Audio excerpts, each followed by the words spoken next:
പണ്ട് 6ാം ക്ലാസ്സിൽ പഠിക്കുമ്പോൾ ഒരു പെൺകുട്ടിയെ പ്രണയിച്ചതിൻ്റെ പേരിൽ എൻ്റെ കൂട്ടുകാരനെ ടീച്ചർമാർ പൊക്കുകയും പ്രിൻസിപ്പളിൻ്റെ ഓഫീസിൽ കൊണ്ടുചെന്ന് വേണ്ട രീതിയിൽ അവന് ശിക്ഷ കൊടുക്കുകയും ചെയ്ത് എനിക്ക് ഓർമ്മയുണ്ട്. പക്ഷേ വർഷങ്ങൾക്കിപ്പുറം സ്ഥിതി മറ്റൊന്നാണ്. കോളേജിലും മറ്റും ഫ്രഷേഴ്സ് ഡേ എന്നതിൻ്റെ പേരിൽ അധ്യാപകർ തന്നെ മുന്നിട്ട് നിന്ന് ആൺകുട്ടികളെയും പെൺകുട്ടികളെയും പരസ്പരം പ്രപ്പോസ് ചെയ്യുന്ന ഒരു കാഴ്ചയാണ് കാണുന്നത്.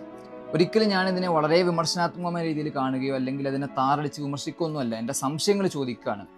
ഒരു പക്ഷേ പണ്ട് എഡ്യൂക്കേഷണൽ കാലത്തെ പ്രണയങ്ങളെ വളരെ വിമർശനാത്മകമായ രീതിയിൽ വളരെ ഗൗരവത്തോടെ കണ്ടിരുന്ന അധ്യാപകർ നാളുകൾക്കിപ്പുറം ഇതേ പ്രണയങ്ങളെ വളരെ നോർമലൈസ് ചെയ്ത് വളരെ സിമ്പിളായിട്ട് ആളുകൾക്ക് മുന്നിൽ ഡിസ്പ്ലേ ചെയ്യുന്നതിൻ്റെ ഉദ്ദേശം എന്താണ്?